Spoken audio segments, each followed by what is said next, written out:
Hey, everybody, welcome back to a new episode of Teachers Off Duty.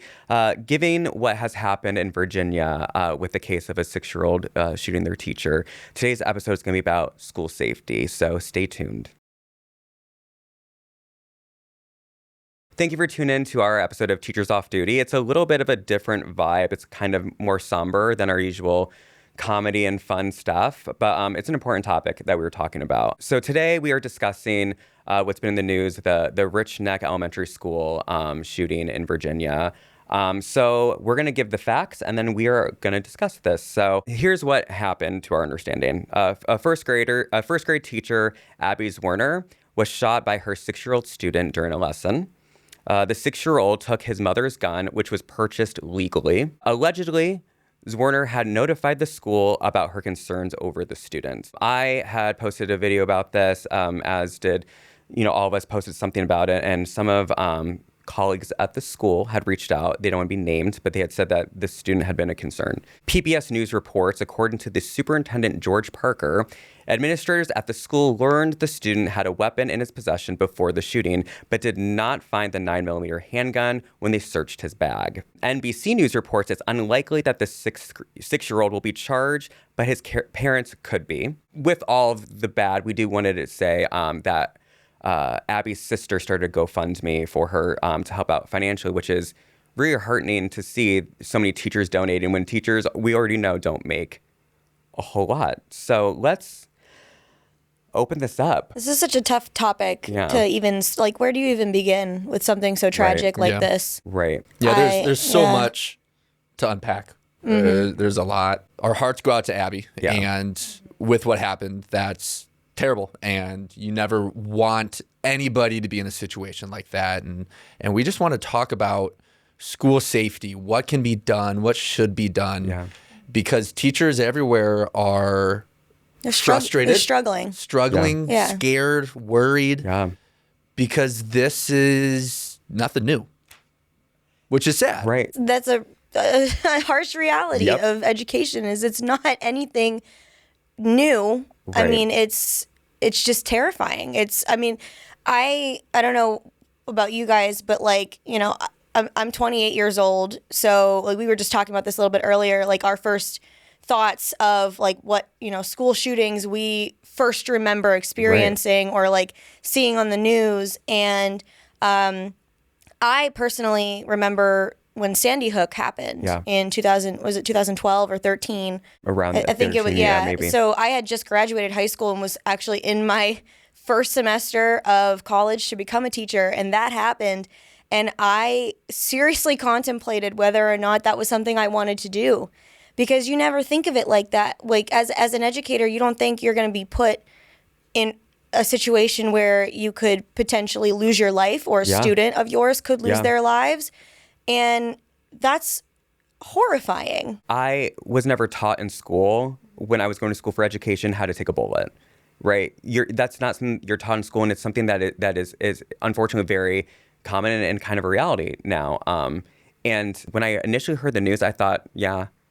And I wasn't shocked until I found out the age of the child, because that's the age that's a little older than what I teach. Yeah. And I was like, oh, wow. And then processing that even more, I was like, yeah. And I think that's what the disappointing is, because my first experience with the school shooting was Columbine. I'm a little older than you guys, but I remember looking at my teachers' faces because they put it on the screen and being looking at how horrified they were. But also, I was young enough to not realize that we weren't in danger, right? I thought this was happening everywhere around the world, or maybe it was the school right across the street, but it wasn't. I grew up in Indiana. Mm-hmm. I remember seeing my teacher's face and being horrified by that. And then when Sandy Hook happened, I was teaching and we turned on the TVs like we did when I was a kid. And I remember being horrified watching that. I thought, my students are seeing what I saw when I was that age. And it was horrific, because I never thought could happen in an elementary school until Sandy Hook. And what else is terrifying about the current situation that just happened last week was, you think about the other, I don't know how many students Abby had, but the other, potentially 16 to 24 students traumatized in that room that are now traumatized from witnessing their own teacher who they feel safe with. Correct. And who, their classroom was their, hopefully their safe place. Right. And now that's completely ruined for them. And I don't know how, you expect the children or the staff to go back into that Right. location and feel safe again. We all have different experiences when it comes to school violence and things 100%, like yeah. that.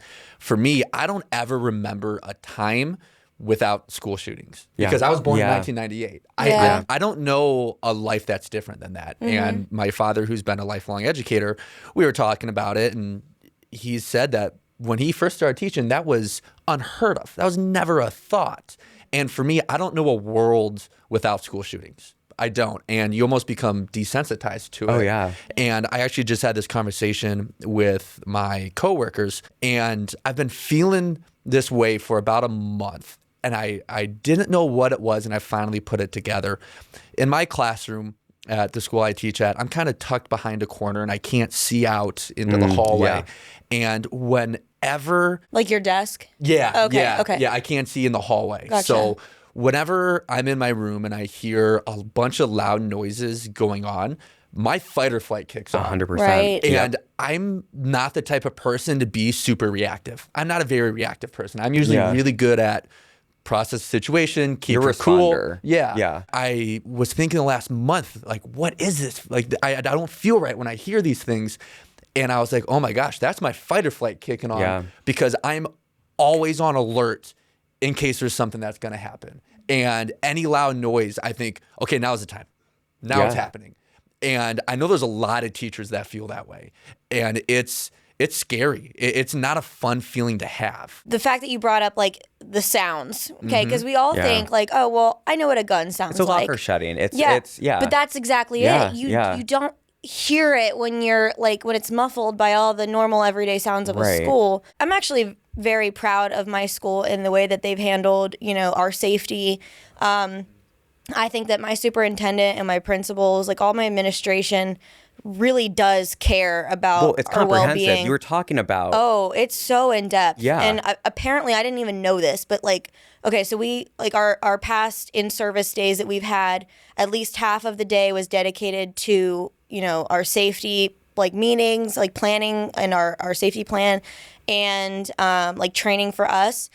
And we are like the most safe school in our county, yeah. which makes me feel amazing for like Yeah. my students and obviously myself. I mean, I don't want to go to a school where I feel unsafe, Yeah. but like the things that they're doing are things that I think other schools could do. Yeah. And I think it's sad that it has to be that extensive, Yeah. but better safe than sorry. You'd rather err on the side of extreme caution 100% than every time. all of a sudden something happens and then you look back and think, what were we doing? How Yeah. were we not prepared for this? And that's one of the things that as teachers nationwide, we get frustrated because we see these stories. We know Yes. these stories. We live these stories. We live Yeah. these stories, and then you're in this situation when you see schools that aren't prepared for it. This is nothing new. You have to be prepared for it. And granted, you'll never be fully prepared, but you can be Right. more prepared than a lot of different schools. We need to be, and it makes me sad we have to be. And I don't know how to like. That dichotomy is like really difficult for me, right? Because Yeah. I'm like, we shouldn't be wasting a half day of professional development on this, but we have to. When I was talking about this incident online, I was getting these comments from people, and they were devastating. There was a school nurse who was like, "Yeah, I did an entire thing on how to stop the bleeding," and I was like, "Oh We my did that. God. I did that It- my first week of Oh school. We my did stop the God. bleed, and I had to learn how to pack a wound. Oh my God! And I had to learn how to apply a tourniquet, which is something I never thought I would ever have to learn how to do being an elementary school teacher. When I started teaching, we didn't need this. Like Gabe talking about what they do now is breaking my heart. That I mean, we have there's an age there's an age difference between us, and so hearing what the new teachers are doing now, it's like a teacher was saying that her daughter had to sit down and talk with her and was like, I need you more than they do. And talking about the students. And it broke my heart that a child is saying, Mom, I don't need you to teach anymore because it feels that unsafe. Like, I need you more than your students because we talked about it. Somebody said that. It's the comment that was on there was heartbreaking to me. That makes me want to know. cry. Like, that's so sad. And I just think to myself, like, we were talking about earlier, there's this thing of like, once something like how you have the right to live, I think is what it's called or something. So you're not, a teacher's not obligated to save the students. I don't know someone who's in education.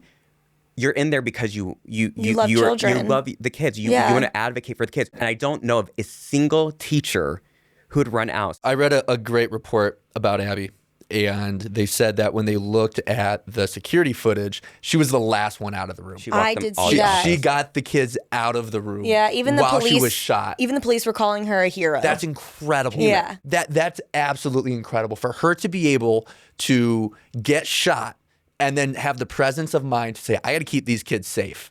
I'm getting them out of there.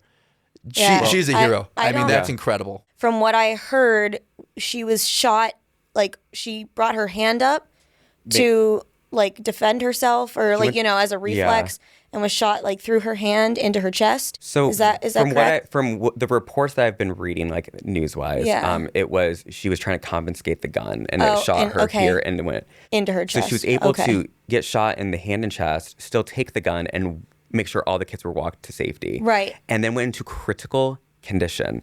She's young. She's a young teacher. She's 25. We do want to talk about not solutions, or maybe solutions, or maybe just things that have been talked about in the news of things you Yeah. can do. But like, she's not a trained security officer. She's not. She's not a resource officer, and she's able to get a hold of the situation, and there were no casualties, and that is mind-boggling to me. Yeah. Like, but the fact she had to do that. These topics, I just sit here I and know, I shake was the whole too. time we talk about them because I just get so worked up about it. Like, I hadn't even heard that this is how under a rock I live. Like, I hadn't even heard this happened until Monday of it's this not- past week, And it happened. and it happened Friday. Yeah. Of the previous week, Yeah. and I saw this and I was like, what? It wasn't covered though. in It the really world? wasn't covered. Yeah, and then like I made a video, just saying how sorry I felt for Abby, and I Yeah. walked upstairs and I just started crying, and I Yeah. looked at Jordan. I was like, I feel disgusted that I just had to make that video. Like Right. why is this still going on? Right. Why is it, even from Columbine? We know school shootings did not just start at Columbine, but like Right. since Columbine, over 20 Oh my- years ago, why Yeah. is it still a prevalent issue that we cannot solve in the Right. United States of America? Because Because it's just not a US all these other problem. countries, all these other countries don't Yeah. have the same problems that we have. Right. And it's disheartening because you feel like there's never going to be a solution. One of the things that we had talked about before the Right. show is, hey, let's try to put on paper what are, like you said, not necessarily solutions, but things that we can do to prevent things like this from Right. happening going forward. Right. And we came up with, You? a few different things, and we had such good conversations. Yeah, And do you yeah. want to share what you had Yeah. read about the school counselors? I said at the beginning of this episode I was going to try to put on my therapist hat and kind of back away from the teacher role. So if you don't know, I'm finishing out. I have a few more weeks left until I'm a full-blown therapist. But mental health is one thing that people talk about quite a bit, both teachers and students, but also what access within the schools do we have. So the American School Counselor Association, they recommend a ratio of 250 students to every one counselor. With that recommendation, there are only 2 states in the entire U.S. that meet those ratios. Vermont has a ratio of 186 to 1, and then New Hampshire has a ratio of 208 to 1. On the opposite side of that, the 3 highest ratios in the United States, Michigan is at 615 to 1, Arizona is at 651 to 1, and Indiana is at 694 to 1. And I'm assuming people are going to ask because we're talking about Virginia. Virginia is a ratio of 307 to 1. So we're talking about children in crisis, right? And what resources are there? I know in Pennsylvania, it's not required that every school has a social worker, for example. Social workers are the number one profession that provides mental health services. So if you've seen a therapist, more than likely they've been a social worker. Some states don't even require that they have one for each school, right? So sometimes, and I know for me, when I've had students, I've come home and a student has been having mental health crisis for weeks and months, and I'm trying to work with the parents, and a lot of times the parents want to work with me. It's the administration that's not coming in because what services we didn't have a counselor at my last school. And can I just say this? Like, okay, this is telling the ratio of students to one counselor. Yeah. But how many of those singular counselors are also responsible for like attendance records Yep. and testing Yep. records Yep. and all these other like frankly BS jobs that have Right. nothing to do with actual mental Right. health? Right. Like okay, attendance, I could see like checking in on the kids who are not coming Right. to school. Right. But like how are they supposed to have the time to meet with Correct. these students who might have like a mental illness or a trauma situation or Correct. something they need to discuss Right. if they're so busy doing bureaucratic things? School counselors wear a lot of different They hats. do. for sure. A lot They of do. different Right. hats. So that's frustrating to me as Yeah. well. And like I was fortunate. The high school I went to, we had a counselor for each grade level. Yeah. Yeah. I don't know if that's typical. We did, yeah. Okay, but I mean, even within that, my graduating class was 363 people. Yeah. So like that one counselor followed us all 4 years of high Right. school, but like they still had upwards of 350 kids, Right. Which is, yeah. which is above the ratio. Like And that's putting a lot of pressure on that counselor to care for that many kids. Like you see that. Like, could you Yeah. imagine pouring your heart into that many people at once? I have 10 clients right now, and I do an hour session with them. And then after that session, you type out notes. You have to do follow-ups. You have to do checkups. You have to talk to their psychiatrist. If I have someone that's under the age of 18, I talk to the parents. It's for every hour you're giving a session to, you're doing at least another hour after that. So if you have If you're in Indiana, it was 694 right, to 1. and I grew up in Indiana. Yeah. It was the same thing. They had 4 counselors, but it wasn't by grade. It was by last name. okay, And our school had about 1,600 kids in it. yeah, So do the math. I saw mean, I saw my counselor once a year to help me with classes. Why is a counselor doing the scheduling scheduling classes? yeah. I don't know why, but that's the extent of me seeing my counselor. It was never something happened. Yeah, it's infuriating. So like I guest host on a different podcast like a few weeks ago, and the one question he asked me, and it's my answer every single time, he asked me like if I could do one thing, if I could change one thing in education, like dream change at all. I said mental health resources for students. Yeah. 100%. Like built in Yes. therapy Yes. in the school Yes. for the kids. I think this is the frustrating thing for me is because, again, in Indiana, when I was in elementary school, we had, they would play We Are Family, and everyone went to, every single personnel in that school, cafeteria worker, custodian, every single person in that school, in order to make this work, had like 7 kids to them. And you would see them like once every 2 weeks for like a little bit. And it was so that these adults could connect with these kids to make sure everything was okay. But the only way they were able to do that is one, by moving around the curriculum, and it was every single school personnel in order to make that work. That's not probable. But Right. like, why aren't we kids regularly able to see someone, especially at school? Because Because it comes down to funding. right, no, 100%. That's It is. where It teachers is. get Yep. so frustrated, Yep. me included, because Yeah. we see so many solutions that can be done, Yeah. but the money isn't there. Yeah. And then we're now seeing what happens. We're seeing it become a safety issue. Right. When you aren't properly funding education, you're putting people in danger. Right. And Yeah. you can't deny that anymore. You No, can't deny no, it. no. Because we've been seeing this for 20, 30 years now. Yeah. Yeah. It's crazy. I mean, the first school shooting was 1764, and it's been pretty continuous since. And I think the only difference, I think the reason why Columbine was so big is because of the mass casualties and that media really. But it's so sad because like at any given point in time, like someone could probably list off the like at least 5 school shootings they know of. yeah, Like oh, for sure. Yeah. That's sad. Like Yeah. why are Right. we able to list off places where there have Right. been mass amounts of death? right. Yeah. Right. That's And disgusting. this disproportionate amount that's been in a school.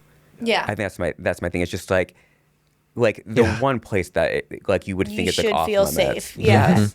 I don't get what I don't understand why schools are such a huge target. Well, because there's a mental health crisis in them. And most of them have been students that are either currently there or have been there. And it's because they're not getting that service because teachers are talking to their blue in the face saying, hey, there's something wrong with Johnny. And I can't pinpoint it. All I can say is like, I just, something's up with him. And it's dismissed because it is money. And depending on what school system you're at, if you're saying, hey, I think your child needs to go get a mental health evaluation, if a school personnel is suggesting that, sometimes the school's able to pay for it. Yeah. So it's just this thing of like, a snowball effect, really. I think it's One of the other things that we talked about, some more solutions, and I was talking about security and school security, and I think a lot of people have much different experiences when it comes to school security. Yeah. We were talking about school resource officers, and the schools I've taught in, I've always had fantastic school resource officers. Agreed. They've been incredible. I know, you look at what happened in Texas, the school resource officer situation there failed the kids. There's Yeah. no way to deny that. Yeah. So there's so many different emotions that go toward SROs. I'm a big believer when you have an SRO in the building and they are trained properly, Yeah. that is so important. It's Yeah. huge. And that's one of the first things that I look at security-wise. We got to have properly trained Right. SROs in more schools. And then I look at buildings in general, school buildings. There are so many buildings that were built in the 50s, 60s, 70s that are still having classes that haven't been modernized. Those Yeah. buildings aren't modernized. They're not safe buildings. Right. New buildings that are being built, I teach in a brand new building. Man, they made that thing so safe. That building is so Right. safe. I feel safe in there when it comes to somebody from the outside coming Coming in. in. I feel Yeah. very safe. But there's some of these old schools where those buildings aren't safe. Those need to be That- modernized. We Right. got to put money Yeah. into Yes. fixing that. My high school that I went to was built in like 1960. And it's like Right. I compare it to my school, which is only 10 years old. And like, because at the one training we went to a few weeks ago, they were, because, people bring up every what if under the sun. Yeah. And as they're like throwing out these what if situations, we had our resource officer, we have one of the employees at my school is also in charge of our like security team. Yeah. And then they had the police chief of the town there, and they would throw these what if situations out, and they literally went through a classroom showing us how our classrooms are essentially bulletproof, and how because back, I don't know if this is still practiced in other schools, like Alice training. Yes. Where, some places, if the Barricade, yeah. if the person's in one part of the building, the other half is escaping or whatever, they tell us like, stay where you are because you're most safe in your room Yeah. at this point. And, if you leave, you're putting yourself in danger Right. getting out in the hallway. The frustrating thing too of like all these very expensive, like you had mentioned like a full day or half day of professional development stuff, and it's like, we're supposed to implement and talk to the kids about that. One of a teacher that's on social media said that oh my God, it was devastating. They have suckers so if there is a threat, they give the kid the suckers because he teaches kindergarten, so they'll be quiet. And my God, that is so bawled when sad. he told me that, because I was like, oh my God. That's that. I mean, I hate to say, that's very smart. so smart. Very It's smart. so smart. So sad. Right. Like, gonna ruin that candy forever for me. Oh, but 100%. like, so smart. Right, Like but- my school implemented. We had, I think it was like either the National Honor Society at the school or like the Key Club or something. They put together emergency buckets. Yep. So every single classroom has this emergency Oh, yeah. bucket. We have like tourniquets in them. We Yep. have like army rations. I had one that had a hammer because you would hit the four corners of a window and then it would Oh, yeah, kick the window out? We have like blankets, we have all kinds of stuff in there. And then like we were even talking about, they were like, well, once, even if the situation is, dissolved, there's still going to be, time that you're going to be locked down in your room until we get you out. The sugar in there in case someone's diabetic. Did Well, you have those? they have Yeah. like juice boxes and Yep, stuff. yep. But then they were like, your bucket will also fashion as your bathroom. Yep. I was like, well, and then I It's had like to a go in my drum room. bucket, right? Like that, yeah, yeah. like the Home Depot Yeah, buckets. I like went in my 5-gallon room bucket. Yeah. and I was like, all right, well, I guess if I had to put a bathroom up somewhere, I'd turn this table, put a Right, blanket this way so right. we could have some privacy. Right. Like having the talk, like teaching fifth graders is a little bit different because they're a little more mature where they understand, but like they're still children. Oh, for sure. and like having that talk with them, like I'm 100% real with them when I talk Yeah. about what a lockdown You situation have needs to look you like. have to be. I can't sugarcoat that with No. them because that's the only way they're gonna take it seriously and understand is if I tell them what could happen, and if I tell them like, this is what we're gonna do, and I know you're gonna be really uncomfortable. I know you need to be silent for a very long time. I get it, but we need to do these things. And And it's important Yeah. when you have the drill days Yeah. that you're going through lockdowns and what to do. Yeah. to take it seriously. Yeah. Because I've been in schools before where it's not taken super seriously, Right. but teachers have to make sure that we're taking You it don't get to serious. joke about You it. don't get Yeah. to joke about Well, it. we all think that like, oh, it's just a drill. This isn't really going to happen to us until it really happens Until it to you. And then yeah. you're like, oh, crap. I feel like teachers have become the security officers of that school because you have to learn how to secure your room. Yeah. And again, in a way that like you're not taught that in school. You're not taught No. you know, and so I think that's like, have you guys ever had an actual lockdown? Yeah. Yeah. So I've had two. The first one I was using the restroom when it happened, and we were told that we couldn't leave, and so I opened the door, and you have to go back and back. My kids were with the para, and a school administrator or someone, you know, so I could use the restroom. I begged them to walk me back because I was like, I don't know what's going to happen. I want to be with my kids. And so they did. The second one, though, I to this day I still feel guilt about because we're not trained in this. And I had a 19-year-old she was our para, and we had a lockdown. And so I ran to the door and I locked it. And the other teacher, she shut the blinds, and we had two bathrooms in our classroom. They were solid doors. Yeah. And so you each have a small group. And so I took my small group in one with the para, and the other teacher took hers. And we're in there, and I had put my it's hard to let a group of kids know that they have to be serious enough to not make them cry, but not scare them. Right. You know, so you want them to be quiet, but you don't want them to giggle. And so I remember I took my phone, I put it upside down, and I started making hand puppets. And I shoved my jacket in the door so they couldn't see the light. And I'm making hand puppets for the kids to keep them calm. And I look over, and she's crying. The para is. And I looked at her and said, you don't get to do that. I still feel guilt about that because she's 19. You do get to do that. You get to panic. You get to be. Yeah. But it's one of those moments where I'm like, we shouldn't have But to. in that moment, like, you're trying to be my strong God. for your students. Yeah. Because Yeah. like, it is like, we all think like, okay, how would I react in that situation? And like, I would be terrified. Terrified. But you honestly, I don't have children of my own, but like, you take on like a parent role, and Yeah. I'm like, I would do anything to protect this child Yes. in this moment.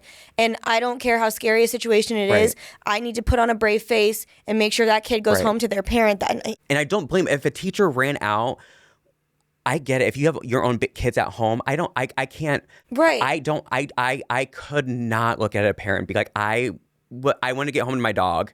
I can't. Like, I can't. I feel exactly the same way. And maybe we all feel that way. I don't know how you feel about it, but like, and maybe it is because I don't have children of my own. Like, maybe I would feel differently if I had kids to go home to. Right. Like, I mean, I have people at home that I care about enough to get 100%. home Right, to also. right. But like, you know, how do I put myself above this 10-year-old who's not even halfway through their schooling experience Right. yet, and just say, And you do it. Peace. You just Like, do it. Yeah, You my know? mind goes right to how do I keep everybody safe? right. How do I keep the kids safe? Right. It's never how do I get out of this situation? How do I keep me safe? It's Right. no, we're in this together. I'm Yeah. if I'm gonna be in here, I'm in charge of all of you. I'm gonna keep all of you safe Right. and do everything that I can. And Yeah. it's awful. I mean, one of the stories that I have from last year in the new school that we had, we were installing a lockdown button. So if the button got pressed, you'd go into lockdown. So is it kind of like I've never? Is it like a fire alarm? No, it's like a button in the office, like it was in our principal's Gotcha. room. Okay, so not And- everybody has access Yep, only to it. it's like only And it's only the office. Does it alert or does like it automatically lock everything? The alarms go off, locks the outside doors, and then once you hear the alarms, you go into your procedure. Wow. Which Okay. is Oh, okay. awesome, which is fantastic to have. Yeah. And when they were installing it, it got switched. It went off, and it only went off in my wing of the school. And at that time, we were having a team meeting, so it was just the core teachers that I work with, and our kids weren't there. And we heard the alarm, and we were kind of looking at each other like, "Is that a fire alarm?" And we're like, "That's not the fire alarm." We're like, we're in lockdown. And then it got real like that. And I will never forget that feeling. And my initial gut reaction was, where are the kids? Are they outside? What's going on? You didn't have kids The at that team time. meeting. We were in a team meeting. Oh, I missed that. Yeah, you we have were to in a go- team meeting. So Oh my gosh, yeah. so would've I thought the same immediately way. went out, like I violated the procedure, and I walked out of the room, and I walked around the hall, make sure we're good, make sure there aren't kids running around, I grabbed my keys and we were in the room thinking that we're in a legit lockdown. Yeah. And we all were kind of shaken up because we weren't with the students. Yeah. Our minds immediately went to, where are the kids? Are they okay? What's going on? And eventually we found out that it wasn't a real lockdown. The button got pressed, Thank but God. that was an awful feeling that I never want to feel again. What my district does a lot, we'll go into shelter in place. Yeah. Where if there's a situation in the neighborhood, we'll lock the doors. Yeah, things we do proceed like a as normal. soft lockdown. Yeah. It's coded now. Yeah, no, but like, okay, so even like fire alarms set me off now because of Parkland. Yes. Like I remember I was at my other school still when Parkland happened, and that was the year that I got moved mid-year from 2nd grade to 5th grade. I had been with these kids for 2 weeks. Yeah. And then that school shooting took place, and I think that changed everybody's mindset of what do I do when I hear the fire alarm. Do you guys have to? They have to confirm. Where I was at, that it was a fire. No, I mean, not to my knowledge, we didn't do But that. But like, it made everyone feel uneasy. Like, if the fire alarm goes off, what do I do? Do I stay? Do Wait I for go? that confirmation, but then there's a fire. Like, right? It's like what? Right. Yeah. But like, like it's just like there are so many different scenarios that could happen, and how do you possibly protect yourself from all of them? Right. And there's no way. There's no way. It's such a challenge. One of the other solutions that I had written down was accountability of students. If a student, and this is my personal belief, but if a student has a weapons violation in your district, I have a really, really hard time letting that kid back in the district. I personally believe in second chances. I want kids to succeed. I get kids screw up. Things happen. But if you're bringing weapons to school and you get caught, I have a hard time saying, come back. Right. You get a week suspension, come back in the room. Yeah. And I'm sure there's a lot of parents who feel that way as well. And I know teachers feel that way also. Yeah. And that's a really tough situation because you want kids to be in school. You want that. But where is that point where you draw the line? At the same There has respect, to are be we a going to line. risk those thousands of other students for that one person? I get it. Exactly. And like when I was in 6th grade, it was one of my experiences in a real lockdown, and I was the student, obviously. I was in my math class. It was like right before lunch, and the bell was supposed to ring any minute. And all of a sudden, they come over the speaker and telling us we're in lockdown. Now, my school in 6th grade was, almost 100 years old. Like, no joke. Yeah. It was ancient. Like, they were tearing it down the next year. We had a new one being built. And the doors were not like, the sturdy, solid wood doors like they are now. Oh, yeah. And, like, everyone went into panic mode. So, like, we locked the doors. Nobody had bolo sticks or night locks like we do now. And they made us sit under our desks for 4 hours in the silence. And we later found out that a girl had brought bullets to school, and she had carved initials into the bullets and had like a list of students that she was going to target. Yeah, a hit huge list. when we were kids. And it was terrifying because we all we had no clue. They didn't say what was happening. We were just, we're sitting in this dark room for 4 hours, and and she eventually got mental health services. So and she was There it is, yeah. she ended up being okay. Yeah. But like it was a scary situation that could have turned worse. From like a clinician standpoint, I believe second chances, right? But we don't have the mental health resources to provide those second chances. Right. And we also have to look at, why was the child doing it? Does the child have a mental illness, a diagnosis that makes it difficult for them to be around mass amounts of children? Mm-hmm. Are they not able to read social cues? What is going on there? This is not a good environment for them, clearly, right? So then we have to look at where is a good place for them, because they're a child, right? Mm-hmm. That we can take that kid and make sure that they're safe and figure out what is going on. And we don't have that. So I do agree with you to an extent. If they're bringing weapons into school, clearly there's something going on at this school that is not conducive to them. And it doesn't mean we pick them up and put them to a different school, right? If someone is an alcoholic and their alcohol of choice is beer, it doesn't mean you just take away the beer and then you put them in a room full of vodka. Yeah. Right? Like, just because you're putting them into, moving them from elementary school A to B or high school A to B. Doesn't fix the It does situation. not fix it. There's something going on with them. And I think that's the frustrating thing is we're not addressing the issue. We're just saying, oh, well, it's because they had bullies at school. And I had so many issues, and I know I talk about my old school a lot, but I've only taught at 2 schools. Yeah. So I only have those as point of references. But I had so many issues at my old school with like me reporting behaviors and being made to feel crazy. Yes. And Gaslight, gatekeep, girl boss. Oh my gosh. Constantly. I Yeah. felt like I was a terrible teacher. Yes. I thought it was me. I thought I Yes. couldn't handle the behavior. And here, like, looking back on my past 7 years teaching, I'm like, no, I'm a damn good teacher. Yeah. And it's a situation that was out of my control. Yeah. And I remember my first year teaching, I had one of my most difficult students. And I had been physically assaulted by this student. I've talked about it multiple times on the podcast. And this particular day, I can't remember if I've told this story, but it's pertinent to this scenario. He came to school and he was being real defensive of his backpack. Like, he walked in holding it like on his chest, like hugging it. And then he went over to his cubby and he was like going from kid to kid. He wouldn't put his book bag down, but he was going from kid to kid going like, I've got a surprise in my book bag. I'm not going to show you. Like, he would be like real, like, scary defensive. Yeah. So he put it in the cubby and he kept like walking over to it, peeking in, and then he Checking would on it. yeah. And so like immediately I was like, that's not right. So I had like first or second period special, but they were second graders. So like right after they arrived in the morning, they were like headed off to special soon after. So I just like kept him away from the cubby. And then when they went to special, I was like running to that cubby. And I opened his book bag and it was an iPad.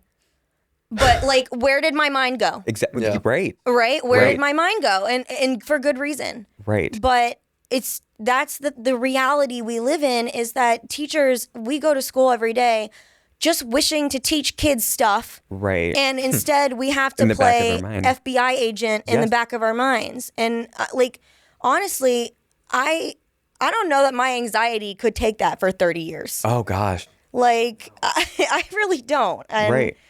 I love my job, but I'm not I'm not gonna die there. willing to die in my classroom. No. Like, I don't want that to happen to anybody at a school. Conversations that always gets had when there's a school shooting is guns. Yeah. There's always that conversation. As a country, we seem to be pretty divided on guns.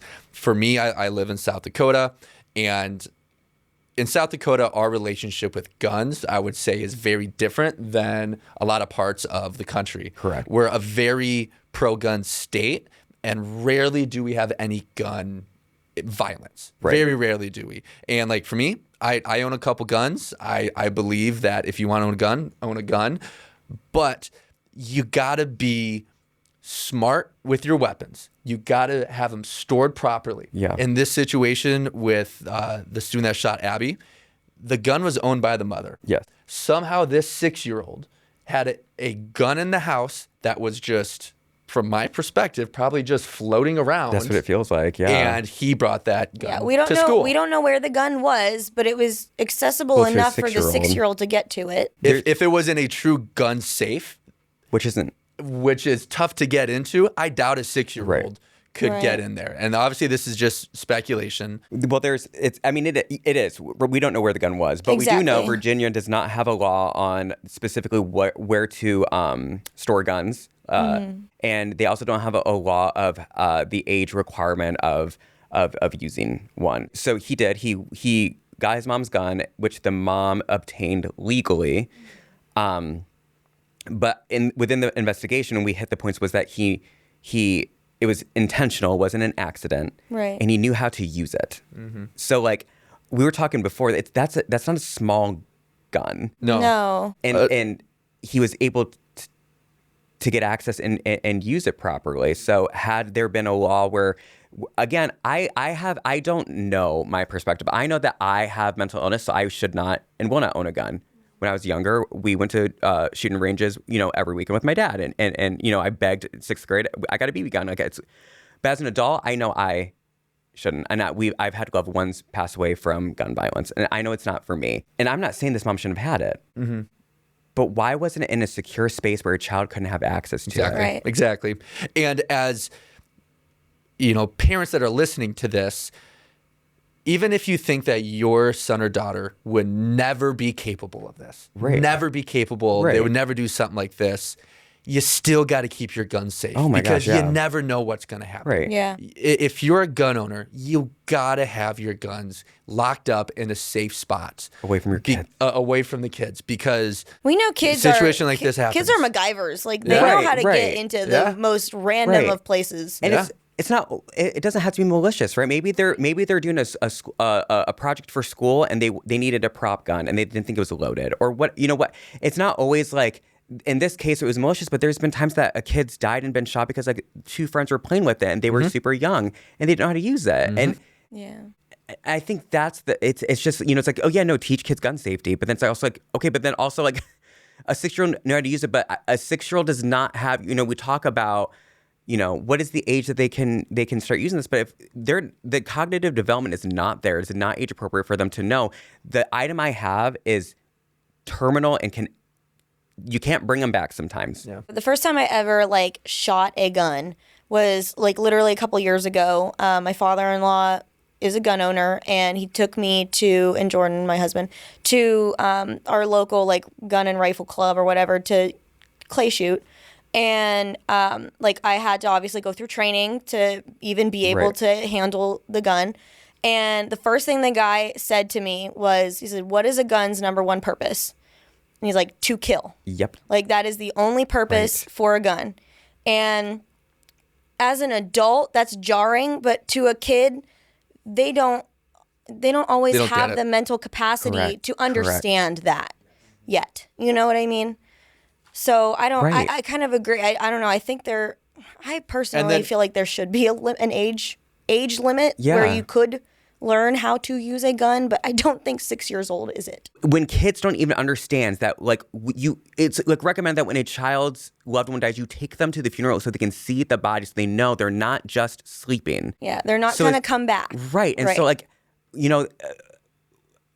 to kind of like, round it out ish, this is a hard thing to pack in a 45-minute episode. It's like even something as simple as like, they're like, we don't know how to charge the child. It's like, well, can you charge the child? I don't think a 6-year-old knows that the person's going to fully not come back. You know what I mean? Or fully understand that there's like so much there to unpack in that situation. so much. Right. And so like the frustrating thing was, it's like NBC said that maybe the parents could be charged. And I think that was the frustrating thing too. It's like someone has to be held accountable. Yeah. And if I was texting on my phone on the playground and a child fell off the slide and broke their arm, I would be held liable, right?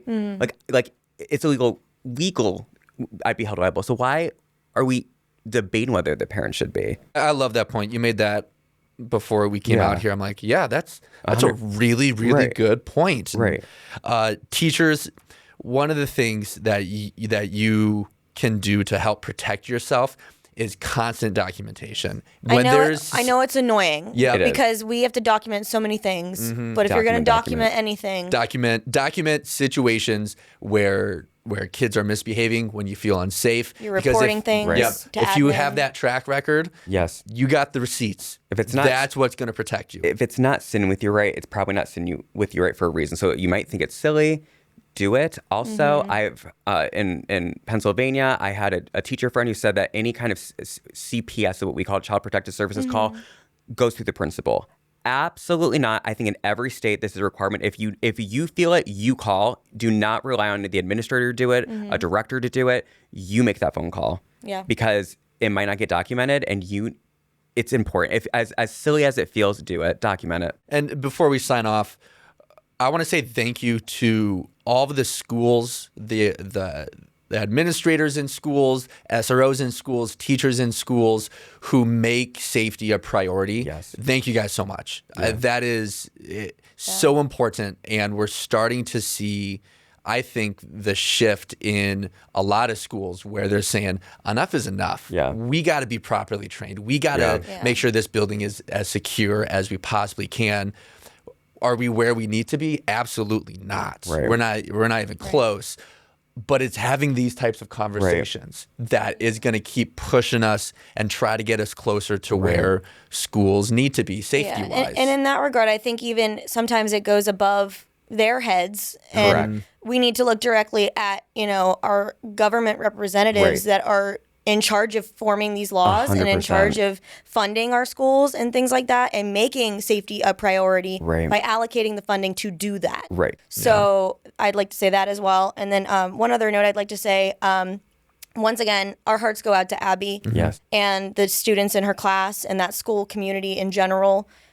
We recognize that this is a tragedy, and we really hope that she has a quick recovery, and services are provided for that young man who, made that decision.